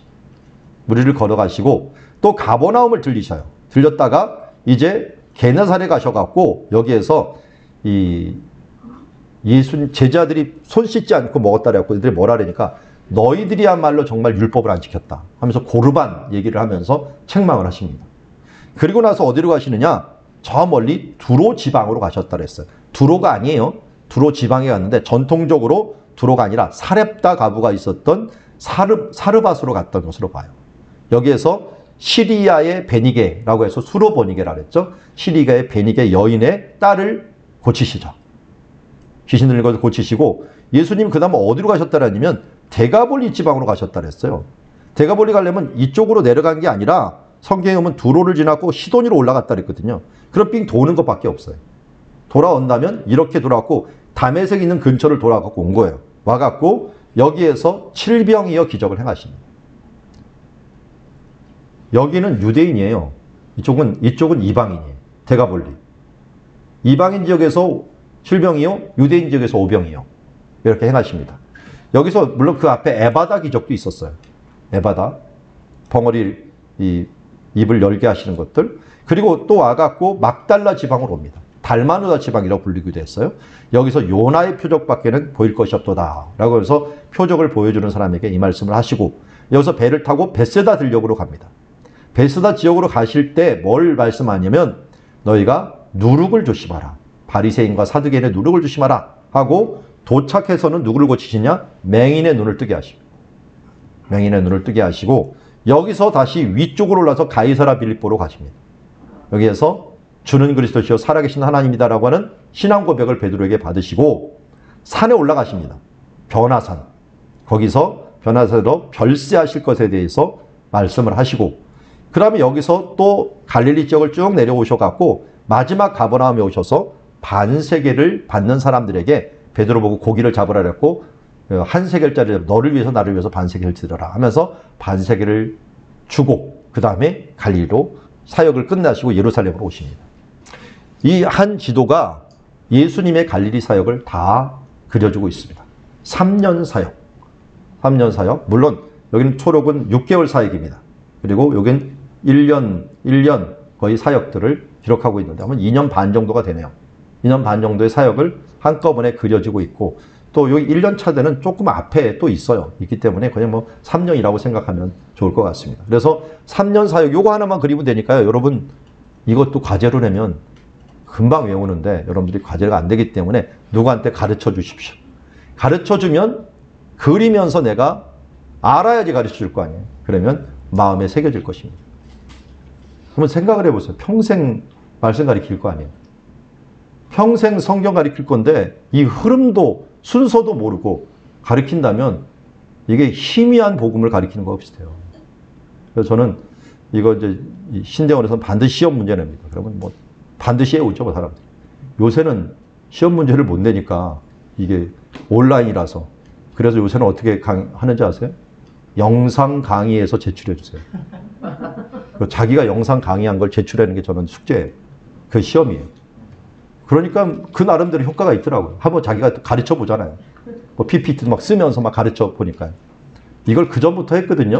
그 전부터 했는데 코로나 일어나기 전부터 했는데 제 과목을 들었던 사람은 횡재 맞은 거죠. 왜냐면 코로나 기간 동안 이거 다 해야 되는데 그 전에 다 해본 거예요, 이 사람들이. 해봐갖고 너무 능숙하게 사용할 수 있게 돼버린 걸 보게 됩니다. 자, 예수님의 이 지도를 갖고도 이제 만들면은 이런 식으로 만들 수 있다라고 하는 거 제가 일러스트 지도를 따로 만들었거든요. 만들었는데 이를 만들 수 있다는 것들만 기억을 해 주시고 그냥 참고를 해 주시면 좋겠습니다. 자, 그러면 오병이어부터 시작하겠습니다. 오병이어부터. 오병이어의 기적이 일어났던 사건이 어디냐면 벳세다 들녘이거든요. 여기가 벳세다 들녘이에요. 여기가 벳세다고요. 벳세다고 벳세다 들녘에서 일어난 거예요. 그런데 성경은 6월절 기간이라고 얘기하고 있어요. 6월절 가까운 기간에 일어나는데 예수님께서 이때 이 오병이어 소년 도시락이라고 얘기하잖아요. 소년 개인을 위한 도시락은 절대 아니었다. 왜냐하면 이만큼을 한 소년이 어떻게 먹어요? 이때는 가난한 시대였거든요. 이거 가족 식사예요, 분명히. 한 5인 가족 정도가 이거 함께 먹는 식사였을 것이라고 봐요. 그래서 빵 하나씩 먹고 그리고 물고기 조금씩 나눠서 먹고 하면은 5명이 먹을 수 있는 5인 가족 정도 식사인데 이 부분들을 예수님께 바친 거예요. 빌립 사도는 계산하다가 말고 끝나버리고 안드레는 그래도 이거 뭐라도 할 수 있는가 한번 도전은 내밀어 버린 거예요. 이것도 어떤 가족이 헌신을 한 거니까요. 그래서 예수님과 그 주변의 사람들을 먹으라고 줬는데 예수님께서 이걸 보고 하늘을 우러 축도하시고 이들에게 나눠주시죠. 그래서 여기 보면 떡이 4개 있어요. 왜 4개밖에 없는지 아시죠? 물고기도 2마리 있고 이게 오병이어 상징인데 하나는 예수님이 들고 있습니다. 들고 있을 때 축도하는 중이고 4개는 이제 보이고 있는 중이라고 할 수 있어요. 그리고 사람들이 5,000명이 다 먹을 정도로 먹고 남았는데요. 버리지 않게 하고 남은 이 바구니가 몇 개예요? 12바구니. 바구니입니까? 광줄입니까? 12바구니에 12광줄이에요. 예. 아주 큰일 납니다. 이거 잘못 말하면. 예. 요건 바구니고요. 광줄이는 이걸 12개를 담을 수 있을 정도로 큰 게 광줄입니다. 광줄이. 그래서 7광줄이 12바구니 7광줄입니다. 뒤에 광줄이는 7광줄이라고. 이걸 분명히 아셔야 됩니다. 나중에 곧 얘기를 하고요. 여기 5,000배의 축복이라고 제가 이미 했던 것은 한 가족이 헌신했는데 남성 한 명에 한 가족이 있다고 생각하시면 되고요. 그러면은 5,000 가족이 먹었다고 생각하면 돼요. 한 가족의 헌신이 5,000 가족을 살렸다. 라고 하는 부분이에요. 그리고 제자들은 남은 게 12바구니니까 한 방울이씩 받은 거예요. 이게 제자들도 얼마나 배고프겠어요. 그런데도 이게 기분이 좋으니까 이게 막 생기니까 막 다뤄다니는 나중에 허기져갖고 너무 힘든데 그래도 한 바구니씩 받고서 보람에 찬 그 마음으로 아마 석양을 바라보지 않았을까 하는 생각을 가집니다. 갈릴리 바다에 지금 해지는 모양을 제가 찍었는데 이 장소에서 찍어봤어요. 아마 그 마음이 좀 느껴지더라고요. 그럼 아무리 힘들어도요, 보람이 있으면요, 지치지가 않더라고요, 이상하게.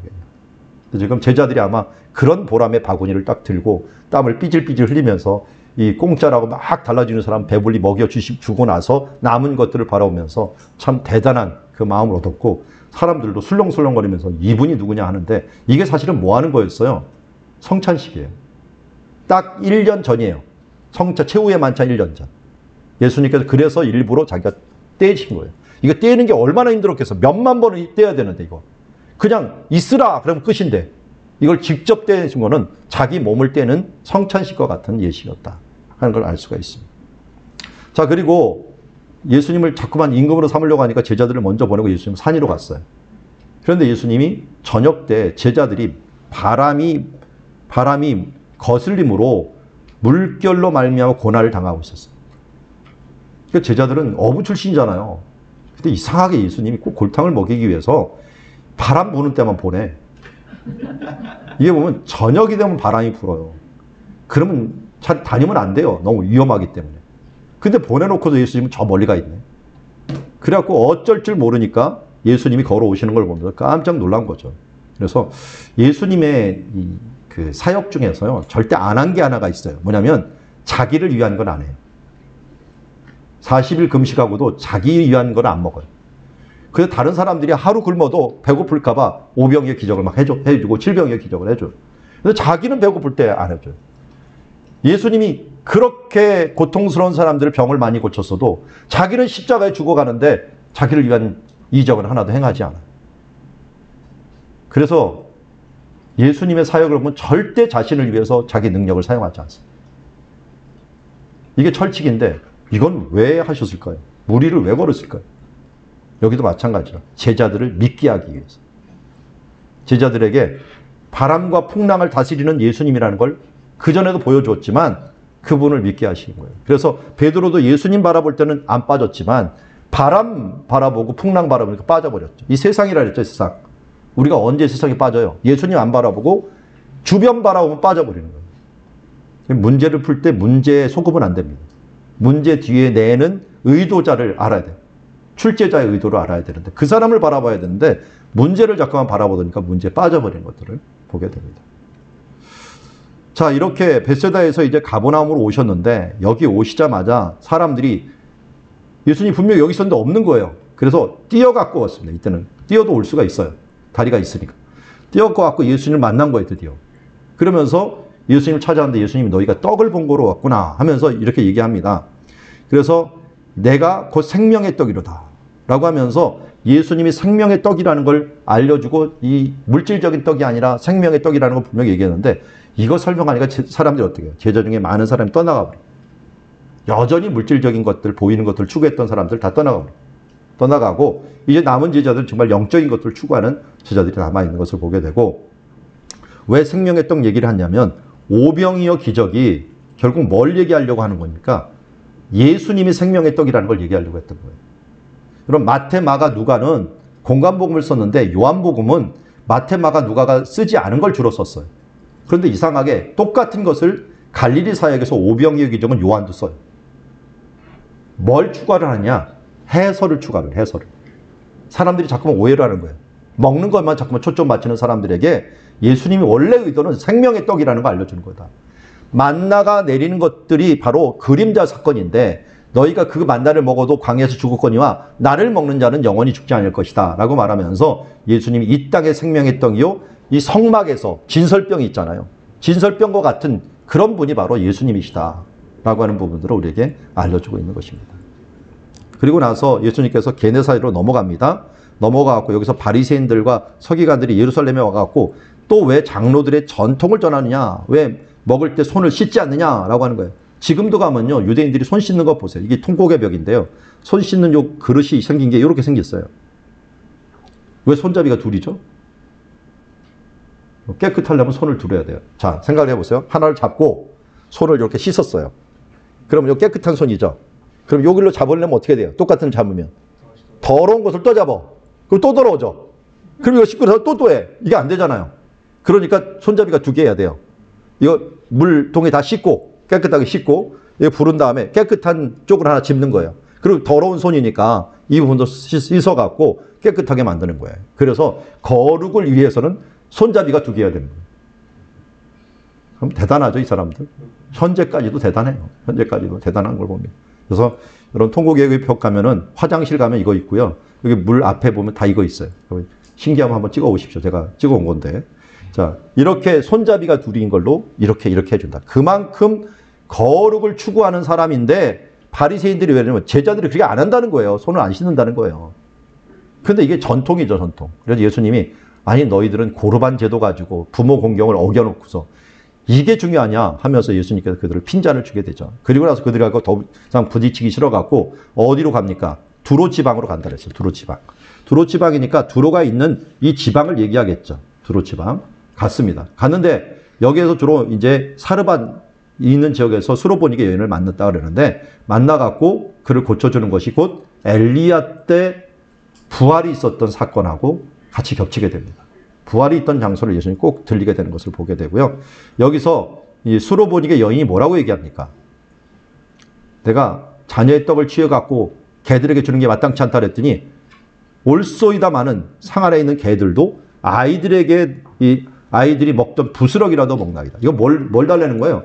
부스럭이라도 주시옵소서. 야, 이렇게 겸손한 여인에게 어떻게 예수님께 거절하시겠어요? 그러니까 우리 기도를 할 때 정 안 들어 먹으면은 부스럭이라도 주시옵소서라고 기도를 해야겠죠. 예수님 앞에서 아예 안 되면 말고요. 이렇게 막 빼띵겨봤자 아무 필요가 없어요. 이런 간절한 기도가 있을 때 간절함이 결국 이기는 겁니다. 그래서 한마디로 이 여인이 뭘 인정한 거예요? 내가 개입니다. 인정한 거예요.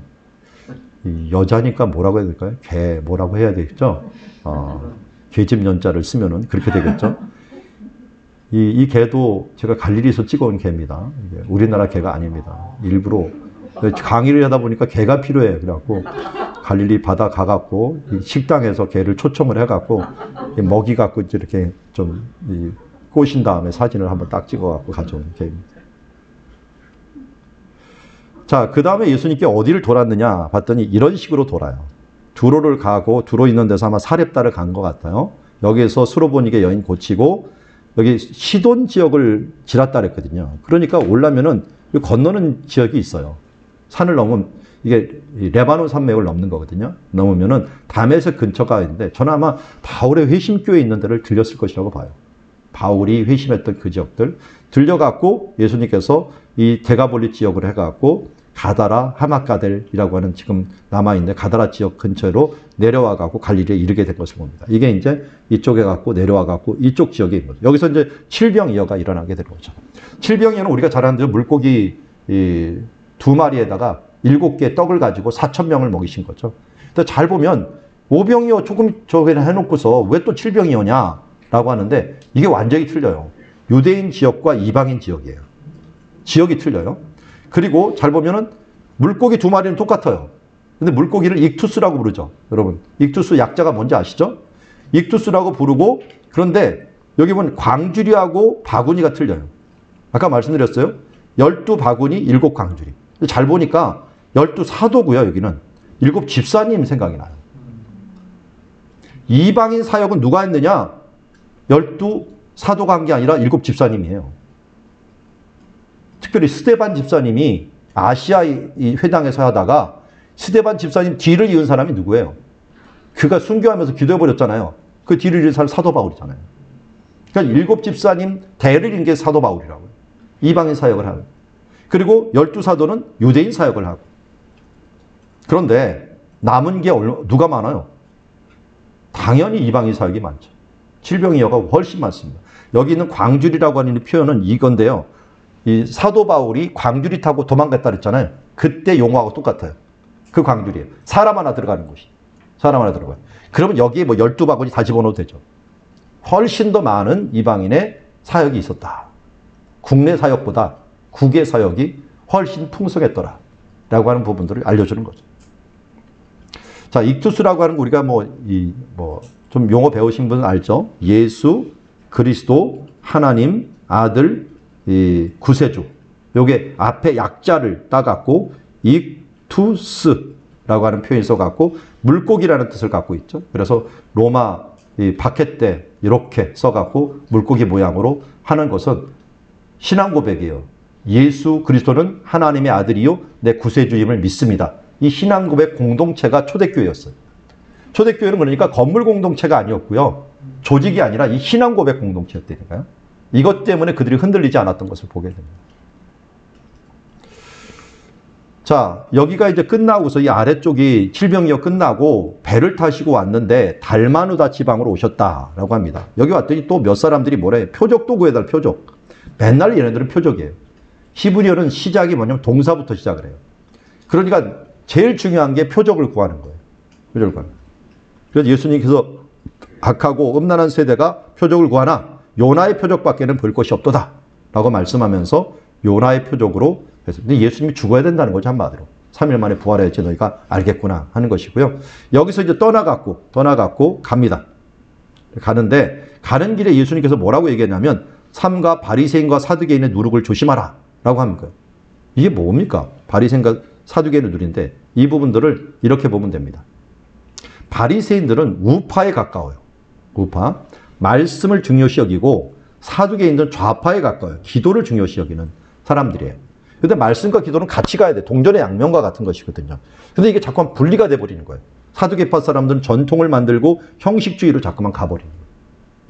그러면서 이게 과격해져 갖고 열심당까지 가요. 열심당. 안 지켜? 죽여야 돼. 이게 이슬람 원리주의자죠. 이런 것처럼 돼버리고 사두개인들은 말씀을 안 보고 기도를 해버리니까 어떻게 돼요? 신비주의로 빠지고요. 세속주의로 빠져요. 그래서 사두개인이 발전해가고 헤롯 땅이 돼버려요. 그러니까 헤롯 땅하고 사두개인은 짝짝꿍이에요. 그래서 예수님이 뭐라고 하냐면 마태복음 16장 6절에는 바리새인과 사두개인의 누룩 조심하라는데 마가복음에는 바리새인과 헤롯의 누룩을 조심하라는 거예요. 똑같은 것으로 본 거예요. 근데 우리가 나도 모르게 너무 말씀하다 보면은 형식주의나 빠져버리고 기도 그러다 보면 자꾸만 나도 모르게 말씀 쳐다보지도 않고 내 마음대로 기도해버리는 케이스가 되거든요. 기도 너무 열심히 하는 사람 치고 이게 말씀에 충실한 사람이 없고요. 말씀만 너무 충실하다 보면 또 기도에 충실하지 못해갖고 이게 어긋나는 사람들이 많다는 거예요. 동전의 양면과 같은 뗄래야 뗄 수 없는 건데 그래서 제가 그랬잖아요. 하나님 앞에 이 드려지는 것, 받는 것, 이게 반반씩 하는 게 딱 좋다고. 기도도 마찬가지예요. 말씀 보는 거 반, 기도하는 거 반. 그래서 이 균형을 잡아야 되는데 그렇지 않고는 하나만 가져가면 자칫 잘못하면 이게 문제가 될 수가 있다라는 걸 보여주고 있습니다. 자, 예수님께서 벳세다에 도착하셨어요. 도착하셨고 맹인의 눈을 뜨게 하시죠. 맹인의 눈을 뜨게 했어요. 여기 맹인의 눈 뜨였는데 여기서요. 칠병이 때는 벙어리, 에바다 기적이 있었죠. 에바다 기적이 있었고 이쪽에는 맹인 눈을 뜨는 거예요. 그러니까 칠병이요, 오병이요 똑같지만 병 고치는 것도 비슷해요. 이방인 지역에서 벙어리 고치는구나, 저쪽에서 맹인 고치는구나. 예수님은 참 균형 있게 사역을 하신 것 같아요. 이방 지역에 한 번, 이쪽 이 유대인 지역에 한 번. 유대인 선교사님 한 분이 그러더라고요. 내가 이 이스라엘을 구원하러 왔지 이방인을 구원하러 온 게 아니다라고 예수님이 말씀하셨으니 그렇다라는데 절대 그렇지 않습니다. 예수님은 그 여인, 수로보니게 여인의 그 믿음을 어떻게 보면은 시험을 한 거지 그걸 안 하려고 온 거예요. 그쪽에 가서 전했지만 이 사역만 봐도 마찬가지예요. 예수님은 이방인에도 생명의 양식이요. 또 유대인에게도 생명의 양식이다 하는 것들을 우리에게 알려주고 있습니다. 자, 이제 벳세다의 이름에 맹인 하나를 데리고 예수에 나와 손대기를 구해갖고 했고요. 올라가는 길이 있어요. 올라가는 가이사랴 빌립보 올라가는 게 이런 폭포가 있습니다. 여러분 요단강에 이런 폭포가 있다는 게 좀 이해가 안 되죠. 정말 셉니다. 폭포가. 우리나라 어느 폭포보다 센데 저는 이 폭포를 볼 때마다 여기 베드로가 예수님 물 먹이지 않았을까. 그리고서 모른 척하면서 이렇게 손 내미지 않았을까 하는 생각이. 왜냐하면 어부 출신이다 보니까 예수님이 수영을 제대로 못하는 목수 출신을 아마 물 먹인 건 아닐까 하는 생각이 들 정도로 여기서 놀기 좋고 헤엄치기 좋은 거예요. 저도 맨 처음에 여기서 헤엄을 좀 쳤는데 좀 있다 보니까 다 막아버렸더라고요. 더 못 가게. 자, 이 가이사랴 빌립보에 이르렀습니다. 이 가이사랴 빌립보는 여기가 헬몬산이에요. 헬몬산이고 헬몬산에서 내려오는 물이 여기서 이렇게 솟아나옵니다. 솟아나오고 샘이 되는데 이게 요단강을 이루는 거예요. 요단강을 세 군데에서 그렇게 일어나는데 바로 여기에서 하나의 물 줄기가 일어나게 됩니다. 여기가 지금 원래는 이렇게 생겼던 예수님 때 이렇게 생겼어요. 그러니까 여기가 뭐 아구스도 신전이 있었고 여기가 판신전이라 그랬고 동굴이 있네요. 이 동굴에 신전이 있는데 이게 이 신전이에요. 이 동굴 신전. 여기는 이제 목자들의 신이라서 판신전이라고 하는 신이 있었는데 그 신이 있었고 뭐 염소의 신, 뭐 이름도 이상하더라고요. 염소와 댄스를 뭐 이런 신들도 있었고 별의별 신들 다 있더라고요. 여기 신 이름들 보니까. 그리고 여기 뭐 황제 신도 있었고. 이게 신전이 너무 많은데 예수님께서 이걸 물어본 거예요. 너희는 여기를 나를 누구라 하느냐 했더니 사람들이 뭐 누구누구도 해다가 베드로의 고백이 대단한 고백이죠. 무슨 고백입니까? 주는 그리스도시요 살아계신 하나님의 아들입니다. 라고 했는데 여기에 보면은 주는 그리스도시요 그 하나님의 그 아들입니다. 이렇게 표현해요. 이거는 이런 잡신들 아니고요. 그 하나님은 여호와 하나님의 유일하신 아들입니다. 라고 하는 표현을 씁니다. 정관사를 둘 다 써요. 그러니까 이런 잡신들이 아니라는 거죠. 신들이 많이 있지만. 그러니까 예수님께서 뭡니까? 내가 복이 있다. 이걸 알게 하신 이는 내 아버지시다. 그러니까 우리가 예수님을 아는 것들이 우리가 힘으로 아는 게 아니죠. 믿음을 내 힘으로 믿는 게 아니죠. 그 은혜로 인하여 내가 믿음으로 말미암아 그런 어떤 은혜가 주셨기 때문에 성령으로 우리가 믿는 거죠. 믿게 되고 그리고 너는 베드로라 얘기했는데 이 반석이라는 말이에요. 베드로라는 뜻이 반석이라는 뜻이 있어요. 그럼 베드로 위에 교회를 세운다는 거냐? 근데 여기 보면 이것이라고 하는 이것이 뭘 얘기하냐면 여성을 의미해요. 여성. 아니 갑자기 왜 여성 명사가 나올까? 여성은 바로 이 앞에 주는 그리스도 살아계신 하나님의 아들입니다. 이 고백. 문맥상도 봐요. 이 고백 위에 내 교회를 세울 거다. 이 고백에 내 교회. 그래서 우리 교회는 뭐냐면 신앙 고백 공동체. 주는 그리스도 살아계신 하나님의 아들입니다를 고백하는 사람들이 바로 교회가 되는 거지. 이 고백이 없는 사람들이 교회가 모인다고 교회가 되는 건 아니라는 것이죠. 그러니까 내 교회를 세울 것이다 라고 이야기를 했고 그리고 그에게 뭘 준다 그래서 천국의 열쇠를. 천국의 열쇠. 공동체 위에 주는 거예요. 개인에게 주는 게 아니에요. 이거는. 공동체 위에다가 이 열쇠를 줄 것이다 라고 이야기합니다. 그리고 나서 예수님께서 이 고백을 받고 산 위로 올라갑니다. 헐몬산 위로 추적을 합니다. 헬몬산에 올라가실 걸 추적을 하는데 어쨌든 변화산, 가장 높은 산이라고 했거든요. 높은 산에 올라가고 여기서 뭘 말씀하셨느냐? 장차 별세하실 것을 얘기합니다. 누구하고요? 여기 돌판 들고 있는 모세하고 엘리야하고 선지자 대표예요. 선지자 대표하고 같이 예수님께서 별세하실. 왜 별세하실 걸 얘기했죠? 예수님 죽어야 구약 사람도 구원받아요. 구약 사람들은 앞으로 오실 예수님을 믿고 보고 구원받은 거고요. 왜냐하면 예수님의 이름이라는 자체가 구원이라는 뜻이잖아요. 구원자. 그러니까 구약시대 때도 뭘 그랬어요. 사도 바울도 참 다윗도 앞으로 올 구원자 그걸 바라보면서 구원을 얻었는데 그분이 와서 구원하려면 어떻게 돼요? 우리의 죄를 위해서 죽으셔야죠. 우리는 뭡니까? 이미 오신 예수를 믿고 보고 구원을 얻는 것뿐이죠. 그러니까 믿음은 온 거냐 안 온 거냐 차이는 필요가 없어요. 믿음으로 바라본 거니까요.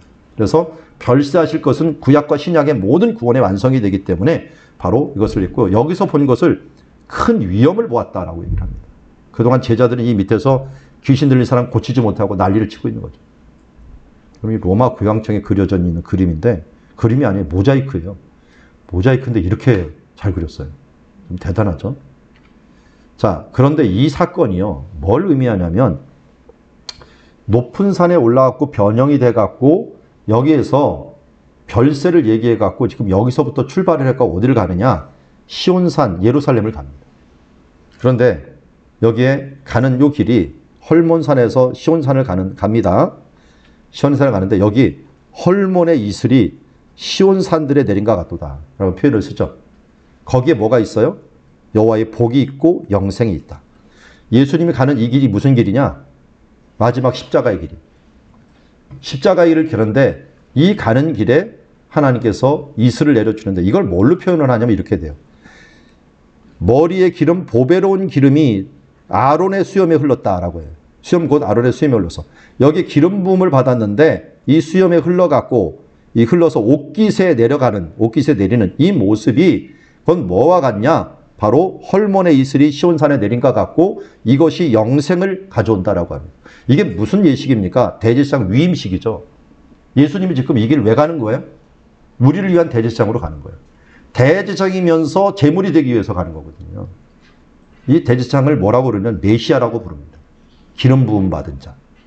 예수님 그래서 예루살렘에 이르자마자 한 여인에게 기름 부음을 받죠.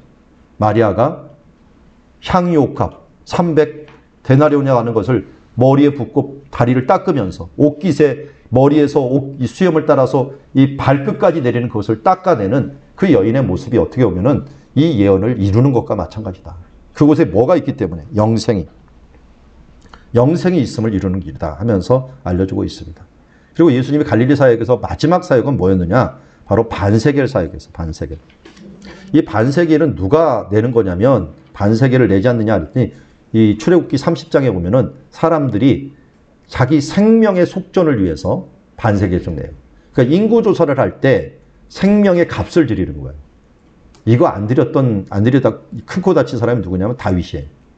다윗이 사무엘하 24장에 인구 조사하는데 반세겔을 안 드리고 자기 군사력 조사한다고 조사하다가 7만 명이나 죽어버리잖아요. 그 인구 조사 따라가면서 전염병이 돌아버린 거죠. 뭐. 그러니까 이 반세겔은 생명의 값으로 드리는 건데 왜 예수님께서 이걸 드리고 가느냐? 갈릴리에서 출발했고 예수님께서 뭐 하러 가시는 거예요? 이제는 생명의 값을 지불하려고 하는 거예요. 우리의 생명의 값을. 그 값을 지불하지 않아갖고 대신 지불하면서 샀던 땅이 바로 아라우나 타작마당이에요. 아라우나 타작마당이 바로 다윗이 생명의 값을 지불했던 장소나 마찬가지거든요. 그곳에 나중에 성전을 지어요. 근데 그 장소가 알고 보니까 나중에 여기가 여호와 일의 모리아산. 모리아산에다가 아라우나 타작마당, 오르란 타작마당이 있고 솔로몬이 역대하 3장 1절이죠. 3장에 보면은 바로 이 다윗이 했던 오르난 타작마당 거기에다가 이 모리아산에다가 성전을 지으니라라고 표현을 하고 있어요. 그러니까 결국은 아브라함이 주었던 여호와 이레 거기에다가 속전을 드렸던 그 땅에 예수님께서 여호와 이레는 뭐예요? 아들. 아브라함의 아들이잖아요. 아들이 되셔갖고 우리의 생명의 속전을 드리기 위해서 그것을 향하여 가고 있는 그 순례길을 가고 있는 그 모습을 그려주는 것이라고 볼 수가 있습니다. 그래서 갈릴리 사역은 이것으로 끝나고 이제 예수님께서는 여기서 예루살렘으로 향하게 됩니다. 자, 이제 여태까지 그렸던 것을 이렇게 그렸다라고 하는 것들 보시고